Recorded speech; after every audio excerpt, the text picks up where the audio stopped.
राधे।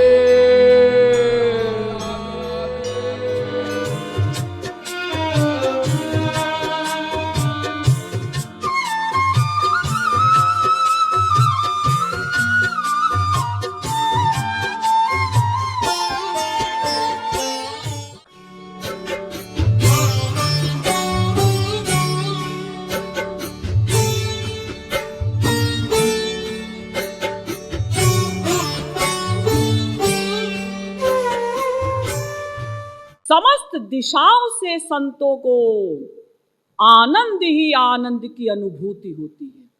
तो अगर संसार में दुख होता तो संतों को भी संसार से दुख मिलना चाहिए था। और संतों की छोड़िए, अपनी लीजिए। अगर संसार में दुख होता तो एक वस्तु या एक व्यक्ति से सबको दुख मिलना चाहिए, किंतु ऐसा नहीं होता। एक व्यक्ति से एक व्यक्ति को दुख मिलता है, उसी व्यक्ति से दूसरे व्यक्ति को सुख मिलता है, उसी व्यक्ति से तीसरे व्यक्ति को कम दुख मिलता है, उसी व्यक्ति से चौथे व्यक्ति को कम सुख मिलता है। अगर किसी व्यक्ति में या वस्तु में दुख होता तो सबको उससे दुख मिलना चाहिए, किंतु ऐसा तो नहीं होता। आप कहेंगे दीदी, अगर संसार में दुख नहीं है तो हमें जो दुख का अनुभव होता है वो क्या है? वो हमारी बनाई हुई बीमारी है। क्या मतलब? मतलब ये कि हम लोग कहीं भी संसार में जो सुख मान लेते हैं, तो जहां हमने सुख माना है वो वस्तु जब हमसे छिनती है तो हमें दुख मिलता है। अगर हम संसार में कहीं सुख न माने तो फिर उसके वियोग में हमें दुख भी नहीं मिलेगा। जैसे मान लीजिए किसी के घर में बेटा पैदा हुआ, वो बड़ी खुशी मना रहा है, बाजे बज रहे हैं, मिठाइयां बन रही हैं। किसी ने पूछा, भाई क्या बात है, बड़े खुश हो? हाँ जी, हमारे घर में बेटा पैदा हुआ है। अच्छा, तो फिर तुमको एक दिन रोना पड़ेगा। क्यों रोना पड़ेगा? क्योंकि तुम खुशी मना रहे हो। क्या मतलब? मतलब तुम्हारा पड़ोसी जो है ना, वो तुम्हारे यहाँ बेटे के पैदा होने पर खुश नहीं है और उसे कोई दुख भी नहीं। उसकी स्त्री ने कहा, अजी सुनते हो, हमारे पड़ोसी के घर में बेटा पैदा हुआ है। वो कहता है, अरे बेटा हुआ हो, बेटी हुई हो, क्लीव हुआ हो, हमें क्या मतलब।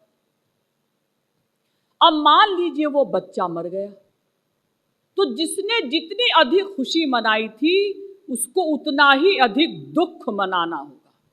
बच्चे के पैदा होने पर सबसे अधिक खुशी हुई थी माँ को, तो बच्चे के मरने पर सबसे अधिक दुख हुआ माँ को।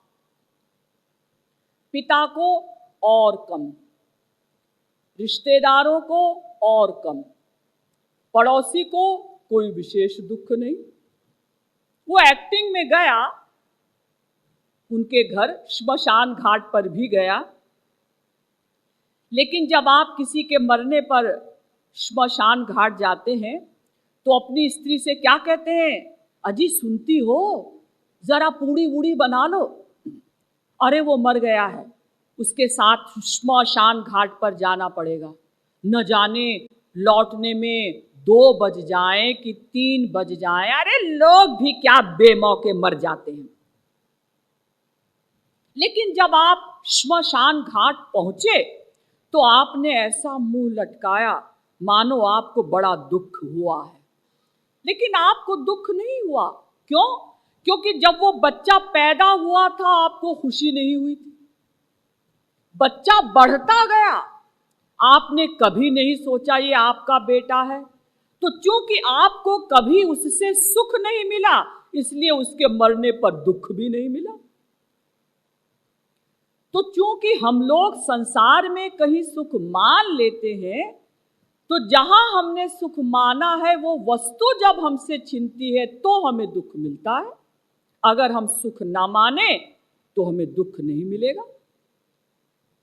एक बात और समझ लीजिए कि किसी भी वस्तु की प्राप्ति के पहले तन्निमित्त प्रयत्न में कष्ट।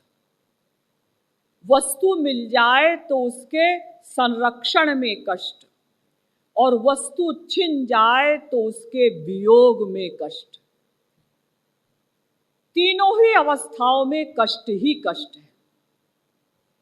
जैसे मान लीजिए एक स्त्री है, शादी हुए 10 वर्ष हो गए, संतान नहीं हुई, बड़ी दुखी है, देवताओं की मनौती करती है, बाबाओं के पास जाती है, डॉक्टर्स के पास जाती है।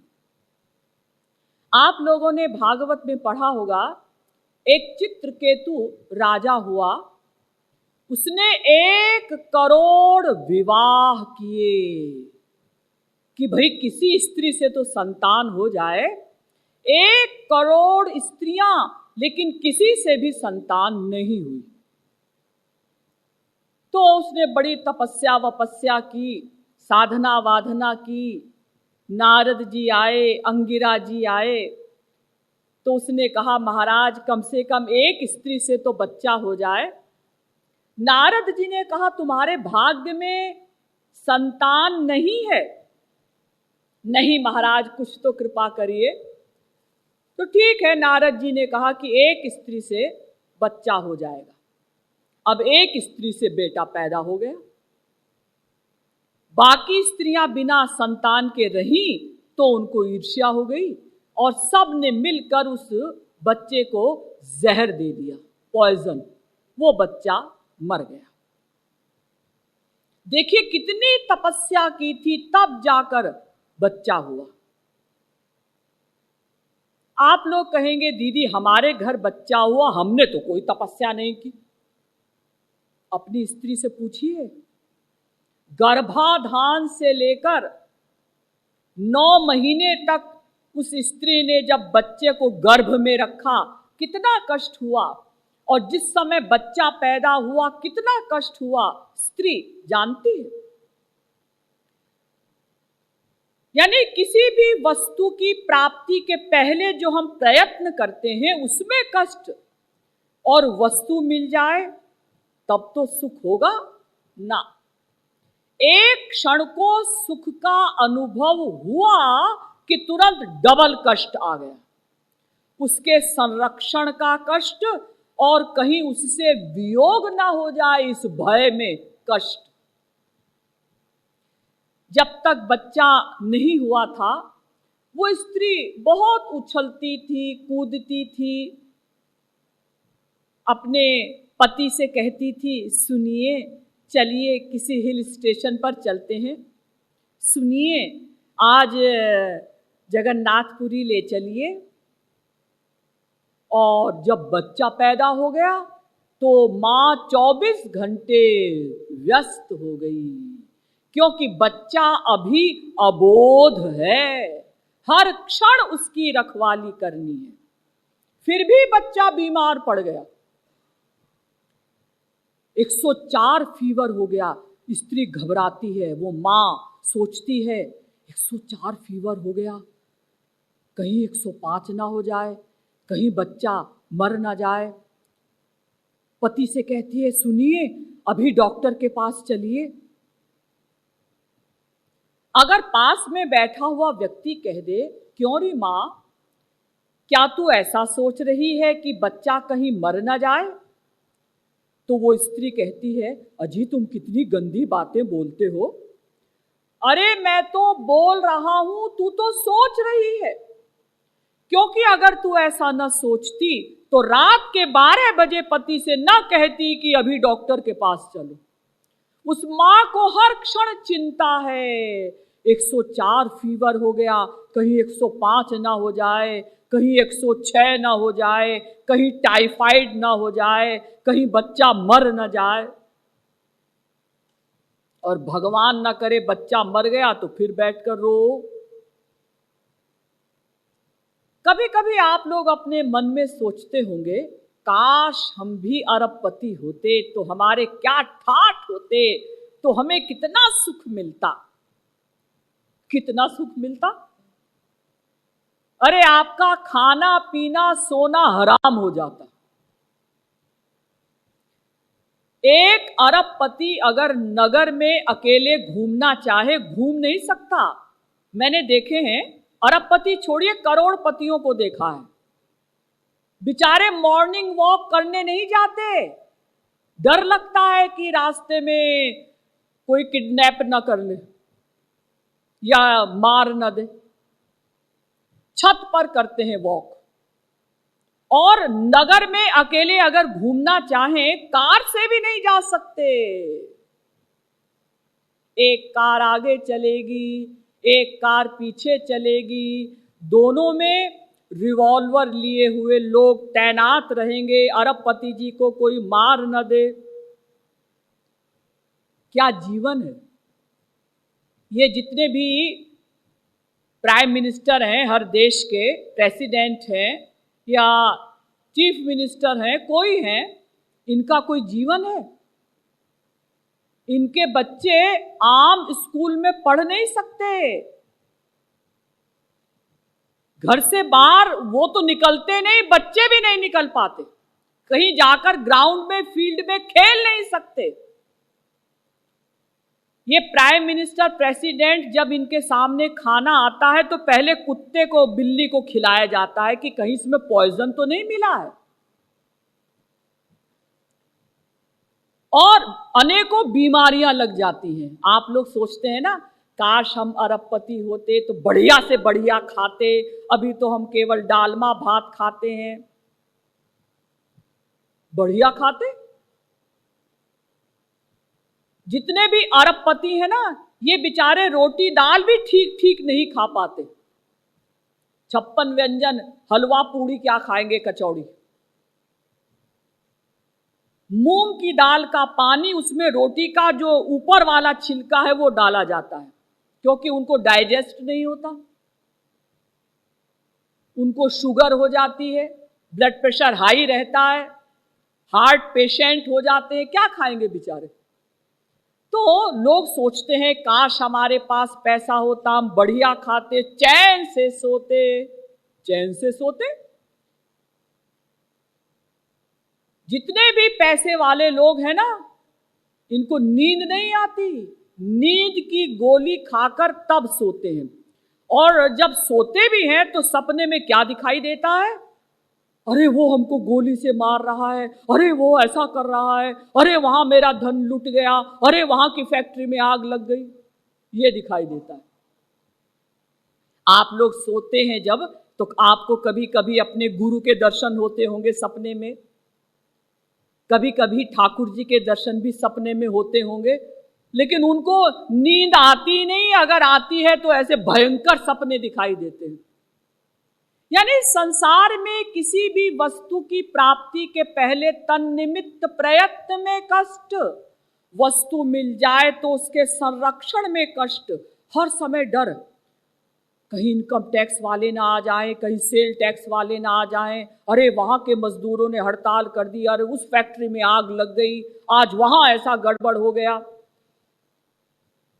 एक बार मुझे किसी बिजनेसमैन ने बताया था कि दीदी 22 डिपार्टमेंट हैं ऐसे जिनके लोग हमारे पास आते हैं रिश्वत लेने के लिए।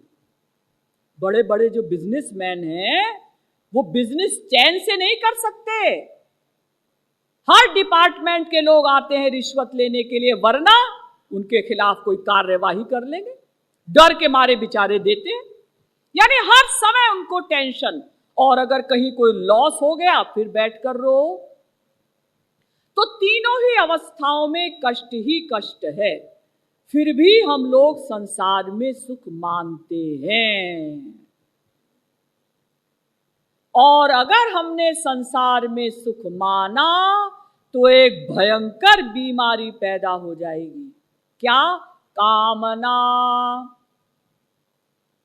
कामना सबसे भयंकर रोग है। आप कहेंगे नहीं दीदी, कामना से भी भयंकर रोग है ना। कामना ही सबसे भयंकर मानस रोग है। मिथ्या संसार के जो रोग होते हैं ना, मन के रोग, उसमें सबसे भयंकर रोग है कामना। इसीलिए वेदव्यास जी भागवत में लिखते हैं, विमुंचति यदा कामान मानवो मनसि स्थितान तर्हि एव पुंडरीकाक्ष भगवत्वाय कल्पते। भागवत के 7वें स्कंध के 10वें अध्याय का 9वां श्लोक। जब कोई जीव समस्त कामनाओं को छोड़ देता है तो भगवत्वाय कल्पते, भगवान के समान हो जाता है।